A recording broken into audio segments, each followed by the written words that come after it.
Okay, so you can see here on the screen, I have my Gmail inbox with those rent payment received via attachment mobile. Now you saw, right? Three yesterday, May 2nd, two today, May 2nd, three yesterday, May 1st, two today, May 2nd. But I'm gonna move this on the side so we can enter those payments straightforward. I'm just gonna refer to it here from on my screen. This tenant issued two payments on one day because it's funny, but that's a deficiency of attachment mobile. The maximum you can transact per day is $500, which sometimes people need to use to buy an account. Anyway, it's just a deficiency of the system. But this tenant, see, she pretty much has issued made rent payment.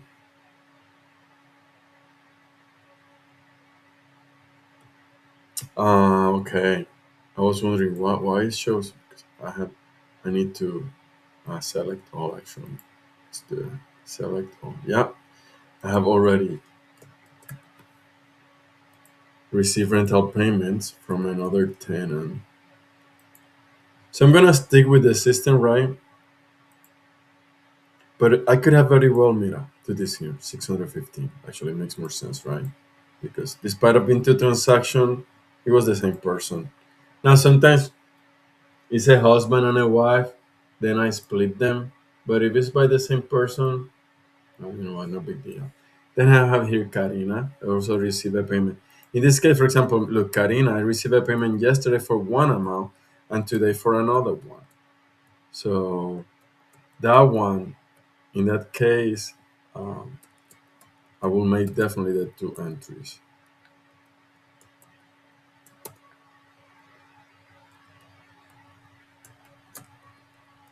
This is nothing complicated. This just takes a little bit of time. And I wish I would have started timing myself. And you know what? I can probably still do it. It's 2:42 p.m. You see it here, right? 2:42 p.m. Let's say we started at 2:40. Just for the sake, I'm gonna hear some entries. This is apartment one, real plantation. Sometimes I type real plant. RP. Just keep it simple, right? This is apartment three, Estancias Julia, Severa Crespo. Whatever entry works for you, right? What I'm trying to show is that this system takes less than 14 minutes. Less than 14 minutes. And I'm gonna make all these six entries. Now, if there's people out there that are more savvy than me, by all make your comments, make your voice being heard. But you know what? I have my methods and I won't change it because this is what has worked for me. Um, if time is efficient and I'm not stuck in the process, right? That's what matters. I have made so far five entries. Can you believe it? One more here from Grisela I received this morning. Okay. This would be also from Puerto Rico. And it's because one of these transactions I have two entries at once. Yeah, something here happened with the date format. So I might have just to do this to maintain the format of the dates. And like I said, it's not a perfect system, but mira, who doesn't know how to operate Excel? And the thing is, you don't need internet even for this to work appropriately, okay? All you need is a computer with perhaps access to the sheet. um, this cannot be hacked either. And that's all, people. Now I come to Puerto Rico report, and we just see. I should have show you the before and after, but look, that's very simple to do. Right here in Puerto Rico, the negative here, right? Oh, I'm sorry. That's general business here. Total expenses, total income. Now let's delete those transactions.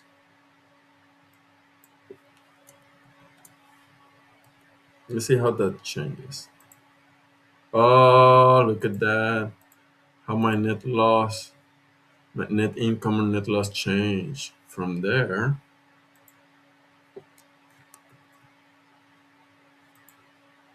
9,374. Whoa. When we delete them, 8,434.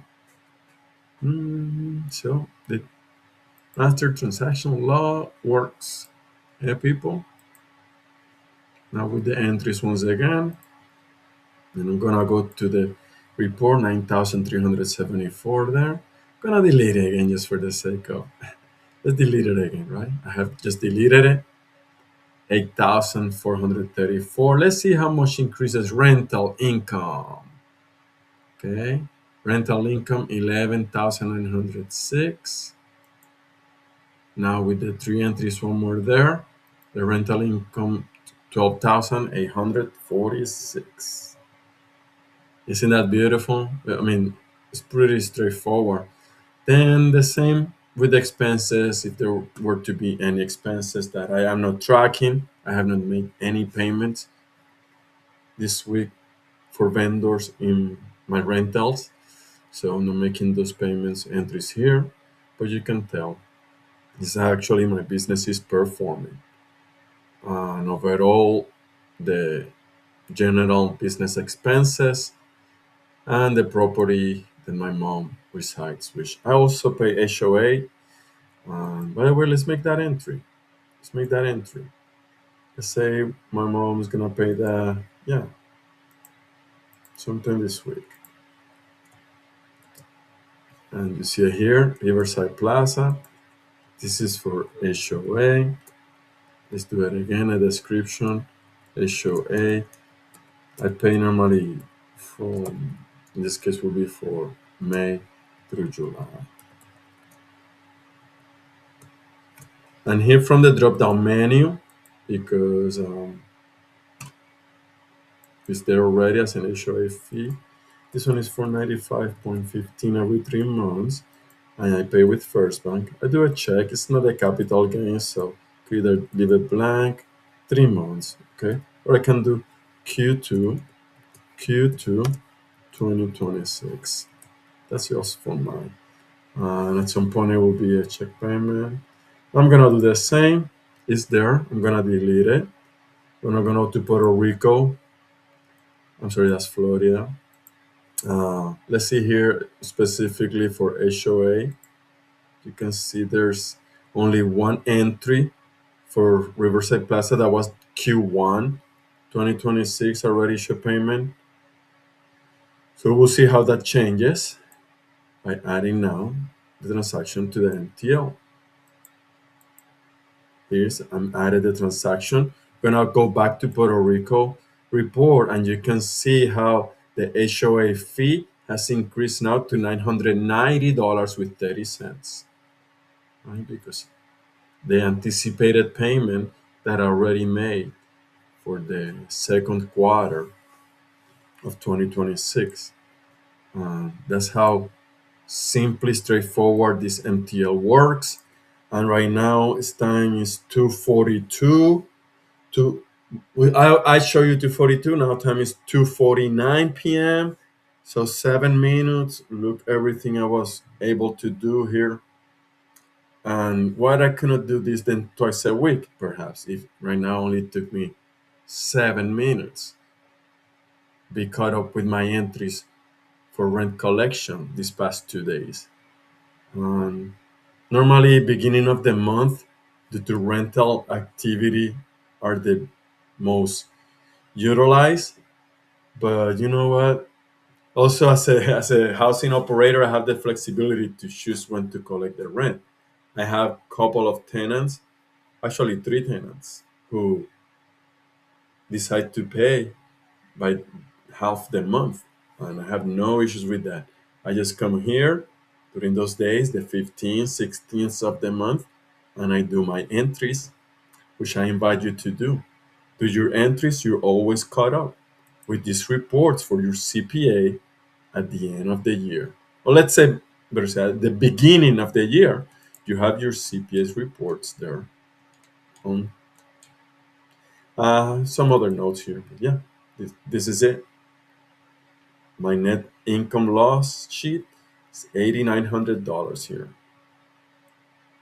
on the thumbs up with Puerto Rico rentals.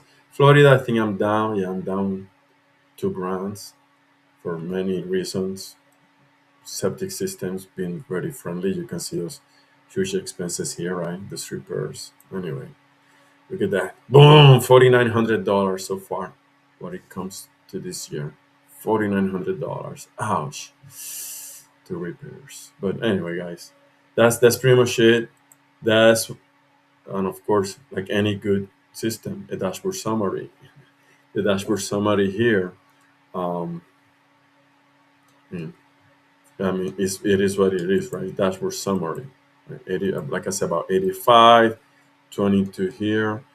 And of course, there's ways to validate, cross this information here and there. That may take a little bit more time, but it's the matter of the reps. The reps gets you there.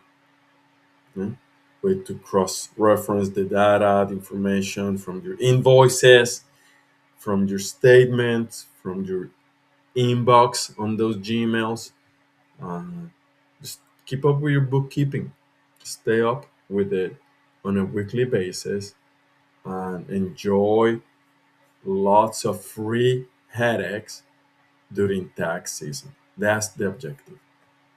Uh, I'll show you in the next clip how to interact with this data into the rental management system because everything relates to each other, and why not benefit of it by building your own rental management application? Build it yourself. I invite you. Just follow me here, get some encouragement of learning as you participate. Learn while participate, but if you don't participate, how would you learn? Not by consuming videos, you need to do it. And by doing it, you get the results that encourage you to do more, to create more, to become your own pretty much software designer. All right. So with that, I appreciate your attention, and I'll see you soon in the next clip.